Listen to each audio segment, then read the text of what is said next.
സ്വർഗീയ സൈന്യങ്ങൾ വാഴ്ത്തി സ്തുതിക്കുന്ന സ്വർലോകനാഥനാം മിശിഹ. പരിശുദ്ധൻ മഹോന്നതൻ ദൈവം, പരമെങ്ങും വിളങ്ങും മഹേശൻ. സ്വർഗീയ സൈന്യങ്ങൾ വാഴ്ത്തി സ്തുതിക്കുന്ന സ്വർലോകനാഥനാം മിശിഹ. ഹല്ലേലൂയ, ഹല്ലേലൂയ,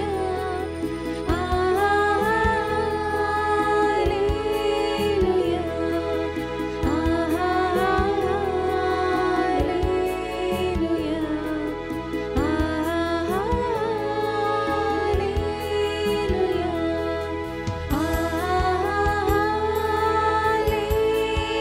എല്ലാവരും ചേർന്ന് വിളിച്ചാരാധിക്കാം. ഈശോയേ, രണ്ട് കൈകൾ ഉയർത്തി സ്തുതിച്ച് പ്രാർത്ഥിക്കാം.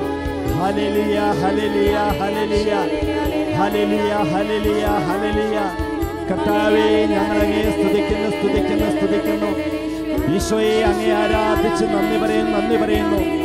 അവിടുത്തെ തിരുസന്നിധിയിലേക്ക് ഞങ്ങളുടെ പ്രാർത്ഥനകളെ, അപേക്ഷകളെ, നിയോഗങ്ങളെ ആരാധനയായി സമർപ്പിക്കുന്നു. ഈശോയെ, ഞങ്ങളങ്ങയെ സ്തുതിക്കട്ടെ. ഹല്ലേലൂയ, ഹല്ലേലൂയ, ഹല്ലേലൂയ, ഹല്ലേലൂയ, ഹല്ലേലൂയ, ഹല്ലേലൂയ, ഹല്ലേലൂയ, ഹല്ലേലൂയ, ഹല്ലേലൂയ. കരങ്ങൾ കൂപ്പിക്കൊണ്ട്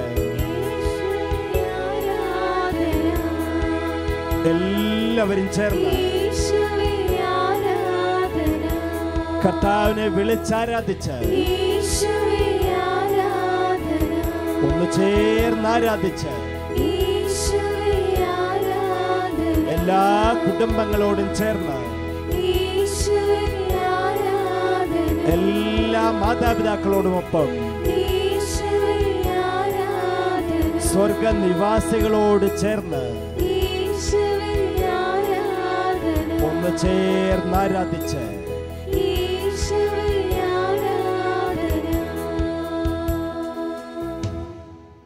പരിശുദ്ധ പരമ ദിവ്യകാരുണ്യത്തിന് എന്നേരവും ആരാധനയും സ്തുതിയും പുകഴ്ചയും ഉണ്ടായിരിക്കട്ടെ. പരിശുദ്ധ പരമ ദിവ്യകാരുണ്യത്തിന് എന്നേരവും ആരാധനയും സ്തുതിയും പുകഴ്ചയും ഉണ്ടായിരിക്കട്ടെ. പരിശുദ്ധ പരമ ദിവ്യകാരുണ്യത്തിന് എന്നേരവും ആരാധനയും സ്തുതിയും പുകഴ്ചയും ഉണ്ടായിരിക്കട്ടെ. പ്രിയമുള്ളവരെ, കർത്താവ് നമ്മളെ ഓരോരുത്തരെയും എത്രയോ അധികമായാണ് അനുഗ്രഹിച്ചുകൊണ്ടിരിക്കുന്നത്. ആത്മജ്വാല വചന ആരാധന ശുശ്രൂഷയിലേക്ക് ഏറ്റവും പ്രാർത്ഥനയോടെ എല്ലാവരെയും സ്വാഗതം ചെയ്യുകയാണ്. മക്കളെ, ഇന്ന് കർത്താവ് നമുക്ക് നൽകുന്ന ദൈവവചന ഭാഗം വിശുദ്ധ യോഹന്നാൻ അറിയിച്ച സുവിശേഷം അദ്ധ്യായം 19, 25, 26, 27 തിരുവചന ഭാഗങ്ങളാണ്. നമുക്കത് ശ്രദ്ധയോടെ ഒന്ന് ശ്രവിക്കാം. വിശുദ്ധ യോഹന്നാൻ്റെ സുവിശേഷം 19 അധ്യായം 25 മുതലുള്ള വചനങ്ങൾ. യേശുവിൻ്റെ കുരിശിനരികെ അവൻ്റെ അമ്മയും അമ്മയുടെ സഹോദരിയും ക്ലോപ്പാസിൻ്റെ ഭാര്യ മറിയവും മഗ്ദലന മറിയവും നിൽക്കുന്നുണ്ടായിരുന്നു. യേശു തൻ്റെ അമ്മയും താൻ സ്നേഹിച്ച ശിഷ്യനും അടുത്ത് നിൽക്കുന്നത് കണ്ട് അമ്മയോട് പറഞ്ഞു, സ്ത്രീയെ, ഇതാ നിൻ്റെ മകൻ. അനന്തരം അവൻ ആ ശിഷ്യനോട് പറഞ്ഞു, ഇതാ നിൻ്റെ അമ്മ. അപ്പോൾ മുതൽ ആ ശിഷ്യൻ അവളെ സ്വന്തം ഭവനത്തിൽ സ്വീകരിച്ചു. ഹല്ലേലൂയ. പ്രിയപ്പെട്ടവരെ, ഇന്ന് കർത്താവ് നമുക്ക് ഈ ദൈവവചനത്തിലൂടെ പ്രധാനമായും 8 കാര്യങ്ങളാണ് പറഞ്ഞു തരുന്നത്. എന്താണത് നമ്മൾ മനസ്സിലാക്കുന്നത്? ഈശോയുടെ കുരിശിൻ്റെ ചൂട്ടിൽ നിൽക്കുന്ന പരിശുദ്ധ ദൈവമാതാവ്, യേശുവിൻ്റെ കുരിശിൻ ചൂട്ടിലെ പരിശുദ്ധ അമ്മ. എന്തുകൊണ്ട്? ആദ്യം നമ്മളോട് തന്നെ ചോദിക്കേണ്ട കാര്യം ഇതാണ്: എന്തുകൊണ്ടാണ് പരിശുദ്ധ ദൈവമാതാവ് യേശുവിൻ്റെ കുരിശിൻ ചുവട്ടിൽ ഇങ്ങനെ നിന്നത്? അവിടെ ധാരാളം പട്ടാളക്കാരുണ്ട്, അധികാരികളുണ്ട്, പടയാളികളുണ്ട്, എല്ലാ തരത്തിലും ഈശോയെ വേദനിപ്പിച്ചവരുണ്ട്. അവരൊക്കെ അവിടെ ഈശോയെ കുരിശിൽ തറച്ചതിന് ശേഷം ഒരു തരത്തിലുള്ള ആലസ്യത്തിലും ഒരു തരത്തിലുള്ള വിജയാഘോഷത്തിലും വിജയ ആഹ്ലാദത്തിലും ഒക്കെ മുഴുകി നിൽക്കുമ്പോൾ ഇത് പരിശുദ്ധ മാതാവ് ഈശോയുടെ കുരിശിൻ ചുവട്ടിൽ നിൽക്കുന്നു. എന്തുകൊണ്ട് പരിശുദ്ധ മാതാവ് ഈശോയുടെ കുരിശിൻ്റെ ചുവട്ടിൽ നിന്നു? ഒന്നാമത്തെ കാരണം ഇതാണ്. ഈ നിൽക്കുക എന്ന് പറഞ്ഞാൽ, കുരിശിൻ ചുവട്ടിൽ നിൽക്കുക എന്ന് പറഞ്ഞാൽ അത് ഒരു തരം സാക്ഷ്യം വഹിക്കുന്നതിൻ്റെ പ്രതീകമാണ്. അവിടെ നിറയെ ശത്രുക്കളാണ്, ഉപദ്രവിച്ചവരാണ്. കർത്താവ് യേശുമിശിഹായെ എല്ലാ തരത്തിലും പീഡിപ്പിച്ച് കുരിശിൽ തറച്ചവരാണ്. എന്നിട്ടും അവരൊക്കെ ചുറ്റിലും നിൽക്കുമ്പോഴും മറിയം കുരിശിൻ ചുവട്ടിൽ നിന്നു എന്ന് പറഞ്ഞാൽ, ഞാൻ എൻ്റെ കർത്താവിന് സാക്ഷ്യം വഹിക്കും. മറിയത്തിന് ഉത്തമ ബോധ്യമുണ്ട്, ഇത് തൻ്റെ മകൻ എന്നതിനോടൊപ്പം അതിനേക്കാൾ കൂടുതലായിട്ട് ദൈവം തമ്പുരാൻ ലോകരക്ഷകൻ തന്നെയാണ് ഈ കുരിശിൻ കിടക്കുന്നതെന്ന്. അതുകൊണ്ട് പരിശുദ്ധ മറിയം തീരുമാനിച്ചു, എൻ്റെ തമ്പുരാൻ്റെ അടുത്ത് ഞാൻ നിൽക്കും. അങ്ങനെ നിൽക്കുന്നത് തന്നെ സാക്ഷ്യമാണ്, സാക്ഷ്യം വഹിക്കലാണ്. പ്രിയപ്പെട്ടവരെ, എന്ത് സംഭവിച്ചാലും കർത്താവിൻ്റെ അടുത്ത് നിന്നും ഞാൻ മാറുന്ന പ്രശ്നമില്ല. അതാണ് മറിയം കുരിശിൻ ചുവട്ടിൽ നിന്നു എന്ന് പറയുന്നതിൻ്റെ ഒന്നാമത്തെ അർത്ഥം, ഒന്നാമതായി നമ്മൾ മനസ്സിലാക്കേണ്ടത്. രണ്ടാമതായിട്ട് എന്തുകൊണ്ട് കുരിശിൻ ചുവട്ടിൽ മറിയം നിന്നു എന്ന് ചോദിച്ചാൽ അതിൻ്റെ അർത്ഥം ഇങ്ങനെയാണ്.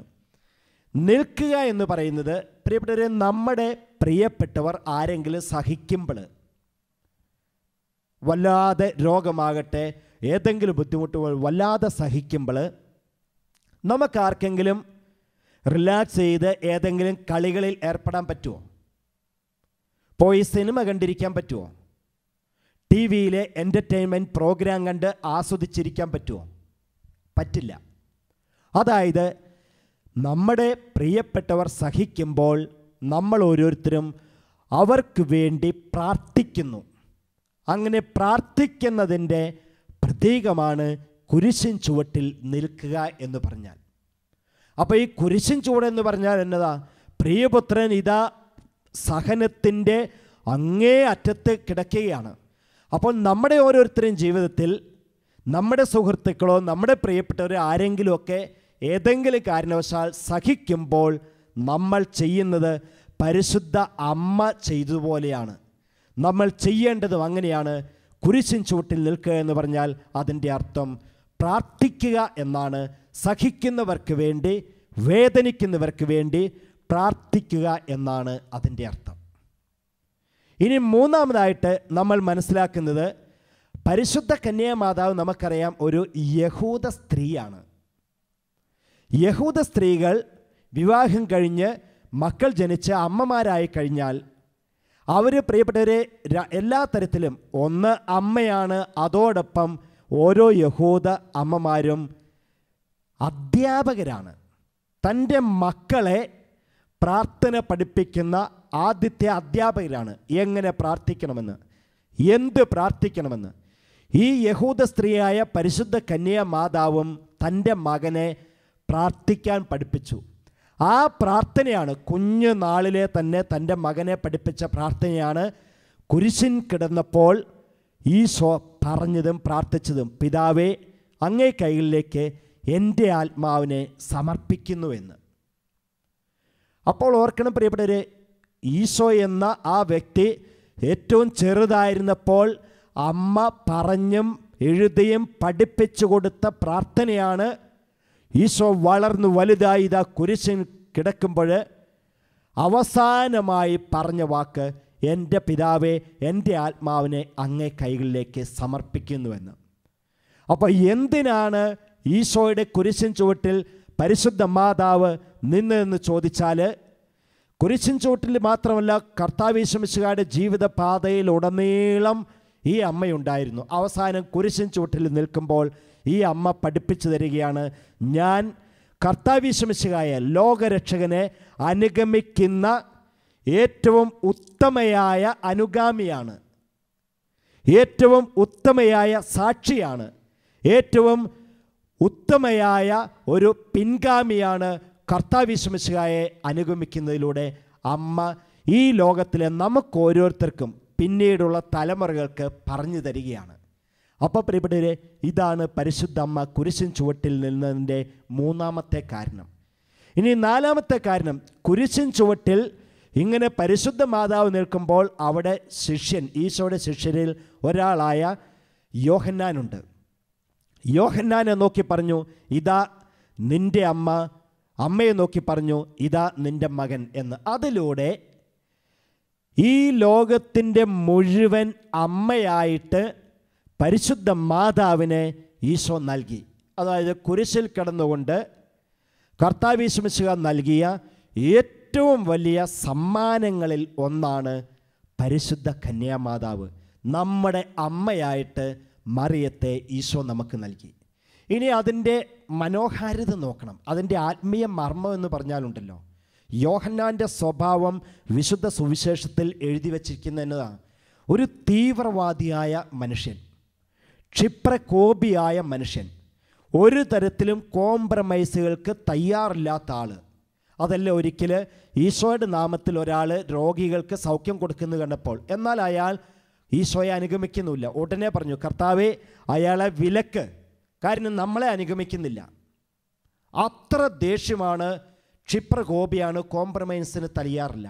പിന്നീട് ആ സമരിയ ദേശത്തൂടെ ഈശോയും ശിഷ്യരും പോകാൻ തുടങ്ങിയപ്പോൾ അവർ തടഞ്ഞപ്പോൾ ഈശോയുടെ ശിഷ്യർ, ഈ യോഹന്നാൻ പറഞ്ഞു, കർത്താവേ സ്വർഗത്തിൽ നിന്ന് അഗ്നി ഇറക്കി അവരെ കത്തിച്ച് ചാമ്പലാക്കിക്കളാം. ഇത്ര ദേഷ്യം. എന്നാൽ ആ യോഹന്നാൻ്റെ കൈകളിലേക്ക് മറിയത്തെ ഏൽപ്പിച്ചു കൊടുത്തു കഴിഞ്ഞപ്പോൾ എന്ത് മാറ്റമാണ് യോഹന്നാന് സംഭവിച്ചത്? മറിയം യോഹന്നാൻ്റെ വീട്ടിൽ ചെന്ന് വലിയ പ്രസംഗങ്ങൾ നടത്തിയില്ല, ഉപദേശം കൊടുത്തില്ല, ഒന്നും പറഞ്ഞില്ല. ജസ്റ്റ് പ്രസൻസ് മാത്രം. അമ്മയുടെ സാന്നിധ്യത്തിൽ യോഹന്നാൻ്റെ ഉള്ളിലെ ദേഷ്യം കത്തിച്ചാമ്പലായി. യോഹന്നാൻ്റെ ജീവിതത്തിലെ അരിശം, കോപം, തീവ്രവാദ സ്വഭാവം ഇതൊക്കെ പോയിട്ട് ആ മനുഷ്യൻ എങ്ങനെയായി? സ്നേഹത്തിൻ്റെ ആൾ രൂപമായി. പിന്നെ യോഹന്നാന് ഒരൊറ്റ കാര്യമേ പറയാനുണ്ടായിരുന്നുള്ളൂ, ഒരൊറ്റ കാര്യമേ പ്രസംഗിക്കാനുണ്ടായിരുന്നുള്ളൂ. ജീവിതത്തിൽ ഒരൊറ്റ ലക്ഷ്യമേ ഉണ്ടായിരുന്നുള്ളൂ, സ്നേഹം.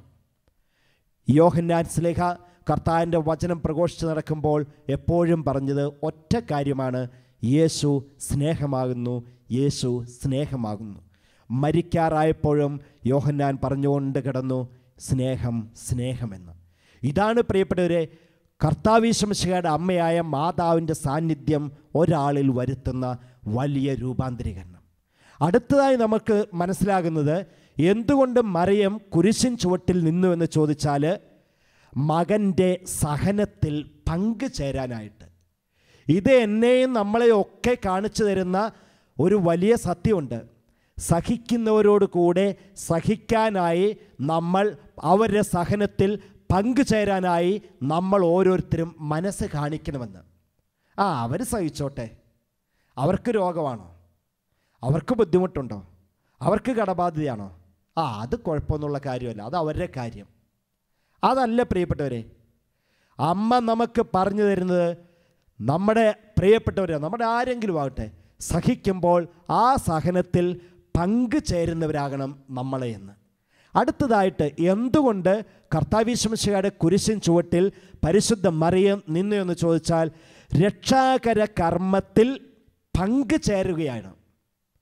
ഈ ലോകത്തെ കർത്താവ് യേശു മിശിഹാ, പിതാവായ ദൈവം ഇവരൊരുമിച്ച് രക്ഷിച്ചപ്പോൾ ആ രക്ഷാകര കർമ്മത്തിൽ പങ്കുചേരുകയായിരുന്നു പരിശുദ്ധ കന്യാമാതാവ് കുരിശിൻ ചുവട്ടിൽ നിന്നുകൊണ്ട്. അതുകൊണ്ടാണ് മറിയത്തെ നമ്മൾ വിളിക്കുന്നത് സഹരക്ഷക എന്ന്. മനുഷ്യകുലത്തെ മുഴുവൻ രക്ഷിക്കുന്നതിൽ ശക്തമായ പങ്കു ചേർന്നു പരിശുദ്ധ കന്യാമാതാവ്. അങ്ങനെ മറിയം സഹരക്ഷകയായി തീർന്നു. അവസാനമായി നമ്മൾ മനസ്സിലാക്കുന്നത്, എന്തുകൊണ്ട് പരിശുദ്ധ കന്യാമാതാവ് ഇങ്ങനെ കുരിശിൻ ചുവട്ടിൽ നിന്നെന്ന് ചോദിച്ചാൽ, പ്രിയപ്പെട്ടവരെ, നാരകീയ സർപ്പത്തിൻ്റെ തലയെ തകർക്കുന്നതിൻ്റെ അവസാന നിമിഷം വരെ സാക്ഷിയായി തീരാൻ. എങ്ങനെയാ? ഈശോയും മറിയവും ചേർന്ന് നാരകീയ സർപ്പത്തിൻ്റെ തലയെ തകർത്തു. അതിൻ്റെ അവസാനം വരെ പിശാചിൻ്റെ തിന്മയുടെ പരാജയം കാണാനും തിന്മ തകരുന്നത് കാണാനുമുള്ള അതിൻ്റെ അവസാന നിമിഷം വരെയും മറിയം കുരിശിൻ ചുവട്ടിൽ നിന്നു. ഇങ്ങനെയാണ് പരിശുദ്ധ മറിയത്തെ നമ്മൾ വിളിക്കുന്നത് നാരകീയ സർപ്പത്തിൻ്റെ തലയെ തകർത്തവൾ എന്ന്. അതുകൊണ്ട് പ്രിയപ്പെട്ടവരെ, നമുക്ക് എഴുന്നേറ്റ് നിൽക്കാം. ഈ അമ്മയോട് ചേർന്ന്, പരിശുദ്ധ അമ്മയോട് ചേർന്ന് നമുക്കും കർത്താവിനെ ആരാധിക്കാൻ സാധിക്കട്ടെ. നമുക്കും കർത്താവിനെ പുകഴ്ത്താൻ, കർത്താവിനെ മഹത്വപ്പെടുത്താൻ, കർത്താവിന് നന്ദി പറയാൻ നമുക്ക് ഒരുങ്ങാം. രണ്ട് കൈകളും ഒന്ന് തുറന്നു പിടിച്ച്, രണ്ട് കൈകളും തുറന്നു പിടിച്ചുകൊണ്ട് കർത്താവിനെ ആരാധിക്കട്ടെ. യേശുവേ എന്ന് വിളിച്ച് പ്രാർത്ഥിക്കാം. യേശുവേ എന്ന് വിളിച്ച് പ്രാർത്ഥിക്കാം. കർത്താവ് നമുക്ക് ഓരോരുത്തർക്കും രക്ഷ നൽകും. പരിശുദ്ധ അമ്മയിലൂടെ നമ്മൾ ഓരോരുത്തരെയും അഭിഷേകം ചെയ്യും, അനുഗ്രഹിക്കും. അതുകൊണ്ട് ഉള്ളൊരുങ്ങുന്ന വേദനകൾ, അതിൻ്റെ കനലുകൾ നമ്മുടെ ജീവിതത്തിൽ ഉണ്ടാകുമ്പോൾ അമ്മയോട് ചേർന്ന് കർത്താവിനെ ആരാധിക്കാൻ നമുക്ക് ഓരോരുത്തർക്ക് സാധിക്കട്ടെ. രണ്ട് കൈകൾ ഉയർത്തുക മക്കളെ. ഇരു കരങ്ങൾ ഉയർത്തിപ്പിടിച്ച് സ്വരമുയർത്തി സർവശക്തിയോടെ വിളിച്ച് പ്രാർത്ഥിക്കാം, വിളിച്ചാരാധിക്കാം. യേശുവേ എന്ന് വിളിച്ചുണരട്ടെ, വിളിച്ചുണരട്ടെ. യേശുവേ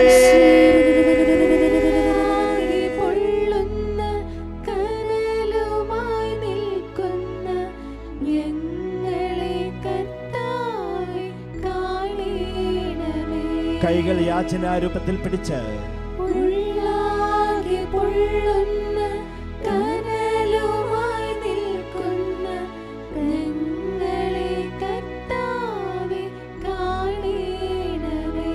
ഒരിക്കൽ കൂടി ഒരുമിച്ച്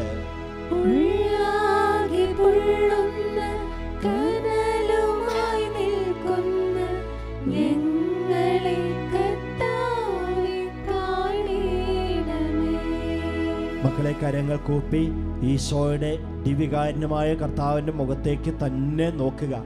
എന്നിട്ട് മക്കളെ, നമ്മുടെ ജീവിതത്തിലെ ഓരോ വേദനകളെയും ഒന്ന് ഓർക്കാം. നമുക്ക് നമ്മുടെ വീടുകളിൽ എന്തുമാത്രം വേദനകളാണ്, സഹനങ്ങളാണ് ഇങ്ങനെ പൊള്ളുന്ന, കത്തിക്കാളി നിൽക്കുന്ന കനല് പോലെയുള്ളത്. അനേകം ഭവനങ്ങളിൽ ഈശോയെ വലിയ അസ്വസ്ഥതകൾ, മാതാപിതാക്കളും മക്കളും തമ്മിൽ വഴക്ക്, ഐക്യമില്ലായ്മ, സ്നേഹത്തിൻ്റെ കുറവ്, കുടുംബ പ്രാർത്ഥനയില്ലായ്മ, എന്ത് പറഞ്ഞാലും അങ്ങോട്ടും ഇങ്ങോട്ടും കാണുമ്പോഴേ എപ്പോഴും അസ്വസ്ഥപ്പെടുത്തുന്ന വർത്തമാനങ്ങൾ മാത്രം പറയുന്നത്. ഇങ്ങനെ എൻ്റെ മക്കളെ, അനേകം കുടുംബങ്ങളിൽ, അവരെയൊക്കെ കുടുംബങ്ങളിലെ മക്കളിൽ, മാതാപിതാക്കളിൽ അവരെ ഉള്ളം മുഴുവൻ പൊള്ളി കത്തുന്ന കനലാണുള്ളത്. ഈശോയെ ഇതാ അങ്ങനെയുള്ള കുടുംബങ്ങളെ സമർപ്പിക്കുന്നു. ഈ ആരാധനാ സമയത്ത് അവരെയൊക്കെ ജീവിതത്തിലേക്ക് കർത്താവേ അമ്മയുടെ സാന്നിധ്യം വെച്ചു കൊടുക്കണമേ. കുരിശിൽ കിടന്ന ഈശോയുടെ ശക്തി വർഷിക്കണമേ. അവരെയൊക്കെ ആശ്വസിപ്പിക്കണമേ. അവരുടെ ഉള്ളിൽ നിന്ന് ഭിന്നതകൾ എടുത്തു കളഞ്ഞ് എല്ലാ തരത്തിലും അനൈക്യത്തിൻ്റെ എല്ലാ കനലുകളെയും, അസഭ്യത്തിൻ്റെ, തിന്മ പറയുന്നതിൻ്റെ, തിന്മ പ്രവർത്തിക്കുന്നതിൻ്റെ, പരസ്പരം വഴക്കുകൂടുന്നതിൻ്റെ, ഭിന്നതയുടെ എല്ലാം മാറ്റിക്കളഞ്ഞ് കർത്താവെ അവരുടെ ജീവിതങ്ങളെ അനുഗ്രഹിക്കണമേ എന്ന് രണ്ട് കൈകൾ ഉയർത്തിപ്പിടിച്ചുകൊണ്ട് യേശുവേ എന്ന് നമുക്ക് വിളിക്കാം. യേശുവേ എന്ന് വിളിച്ച് പ്രാർത്ഥിക്കാം. സ്വരമുയർത്തി വിളിക്കാം മക്കളെ. കരമുയർത്തി, സ്വരമുയർത്തി സർവശക്തിയോടെ വിളിച്ചുണരട്ടെ, വിളിച്ച് പ്രാർത്ഥിക്കട്ടെ. ഈശോ ഇതാ വരുന്നു, ഈശോ ഇതാ രക്ഷിക്കാൻ വരുന്നു. കർത്താവിനെ വിളിക്കാം നമുക്ക്. യേശുവേ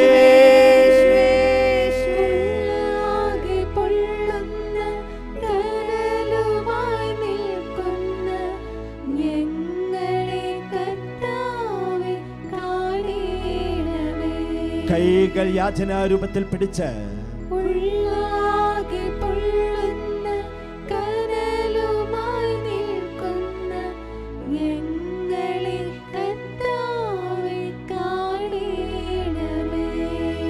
കരങ്ങൾ കൂപ്പാം. എൻ്റെ കർത്താവേ, അനേകം മാതാപിതാക്കൾ ഉള്ളും മുഴുവൻ പൊള്ളുന്ന തീയുമായിട്ടാണ് കർത്താവേ ഇന്ന് ഈ ആരാധനയെ സംബന്ധിക്കുന്നത്. മക്കളുടെ ദുശീലങ്ങൾ മൂലം, അവരുടെ ദുർനടപ്പ് മൂലം, അനുസരണയില്ലായ്മ മൂലം, ജീവിതത്തിൽ ഒരു ലക്ഷ്യവുമില്ലാതെ അലസമായി ജീവിക്കുന്നതൊക്കെ മൂലം ഉള്ളും മുഴുവൻ പൊള്ളുന്ന വേദനയുമായിട്ടാണ് അനേകം മാതാപിതാക്കൾ കർത്താവെ ഇന്ന് അങ്ങയുടെ സന്നിധിയിലേക്ക് കടന്നു വന്നിട്ടുള്ളത്. എന്തു പറഞ്ഞാലും അനുസരിക്കാത്ത മക്കൾ, തട്ടുത്തരം പറയുന്ന മക്കൾ, അങ്ങോട്ട് തട്ടിക്കയറി അസഭ്യം പറയുന്ന മക്കൾ. ഈശോയെ, അങ്ങനെയുള്ള ഓരോ മക്കളെ ഓർത്ത് ഉള്ളും മുഴുവൻ പൊള്ളുന്ന എന്തുമാത്രം മാതാപിതാക്കളാണുള്ളത്. അതുപോലെ മദ്യത്തിനോ മയക്കുമരുന്നിനോ ലഹരികൾക്കോ അടിമപ്പെട്ട് ജീവിക്കുന്ന മക്കളെ ഓർത്ത് ഈശോയെ കരഞ്ഞ് കരഞ്ഞ് ഉള്ളു പൊള്ളിക്കൊണ്ടാണ് അനേകം മാതാപിതാക്കൾ ഇന്ന് അങ്ങയുടെ തിരുസന്നിധിയിലേക്ക് കടന്നു വന്നിട്ടുള്ളത്. ഈശോയെ, ഈ ആരാധന സമയത്ത് അവരുടെ ഹൃദയങ്ങൾക്ക്, അവരുടെ ജീവിതങ്ങൾക്ക് ഒരാശ്വാസം കൊടുക്കണമേ. തെറ്റായ സ്നേഹബന്ധത്തിലൂടെയും തെറ്റായ കൂട്ടുകെട്ടുകളിൽ പെട്ട് ജീവിതവും ഭാവിയും നശിപ്പിച്ചു കളയുന്ന ഓരോ മക്കളെ ഓർത്ത് എന്നും കരയുന്ന, എന്നും സങ്കടപ്പെടുന്ന എന്തുമാത്രം മാതാപിതാക്കളുള്ളത്. കർത്താവെ, അവരെയൊക്കെ ഉള്ളിനെ ഒന്ന് ആശ്വസിപ്പിക്കണമേ, തണുപ്പിക്കണമേ. മക്കളെ, നമുക്ക് രണ്ട് കൈകൾ ഉയർത്താം. ഇങ്ങനെയുള്ള എല്ലാ മാതാപിതാക്കളെയും കർത്താവിന്റെ തിരുഹൃദയത്തിലേക്ക് സമർപ്പിച്ച്, ദിവ്യ കാരുണ്യത്തിലേക്ക് സമർപ്പിച്ച്, യേശുവേ എന്ന് ഉറക്കെ വിളിക്കാം, സ്വരമുയർത്തി വിളിക്കാം. സർവശക്തിയോടെ യേശു നാമം വിളിക്കട്ടെ. കർത്താവ് രക്ഷിക്കും, കർത്താവ് ആശ്വസിപ്പിക്കും, കർത്താവ് അഭിഷേകം ചെയ്യും, കർത്താവ് കരുണ കാണിക്കും. വിളിച്ചു പ്രാർത്ഥിക്കാം, വിളിച്ചു പ്രാർത്ഥിക്കാം. യേശുവേ,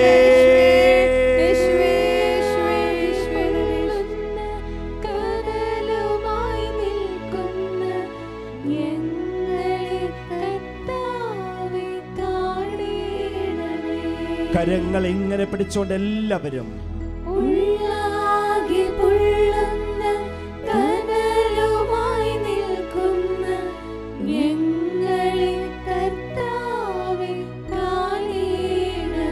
ഒരുമിച്ച് ചേർന്ന്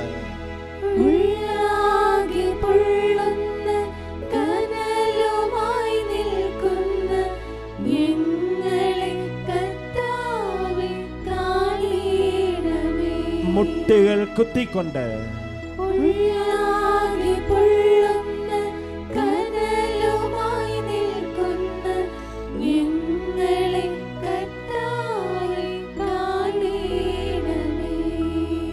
മക്കളെ, ഇതാ ഈശോ നമ്മളെ അനുഗ്രഹിക്കും. നമ്മുടെ ഉള്ളിലെ സങ്കടങ്ങളും സഹനങ്ങളും വേദനിപ്പിക്കുന്ന അനുഭവങ്ങളും ഈശോ ഏറ്റെടുക്കും. നമ്മുടെ കുടുംബങ്ങളെ ഈശോ അനുഗ്രഹിക്കും. നമ്മുടെ മക്കളെ ആശ്വസിപ്പിക്കും. മാതാപിതാക്കളെ അനുഗ്രഹിക്കും. ഈശോയുടെ ആശീർവാദം സ്വീകരിക്കാനായിട്ട് നമുക്ക് കൈകൾ യാചന രൂപത്തിൽ പിടിച്ച് കർത്താവിനെ സ്തുതിച്ച് പ്രാർത്ഥിക്കാം. എല്ലാവരും ചേർന്ന് സ്തുതിച്ച് പ്രാർത്ഥിക്കട്ടെ. ഈശോ ഇതാ നമ്മളെ അനുഗ്രഹിക്കുന്നു. അവിടുത്തെ ആശീർവാദം സ്വീകരിക്കാം. ഹല്ലേലൂയ, ഹല്ലേലൂയ, ഹല്ലേലൂയ, ഹല്ലേലൂയ.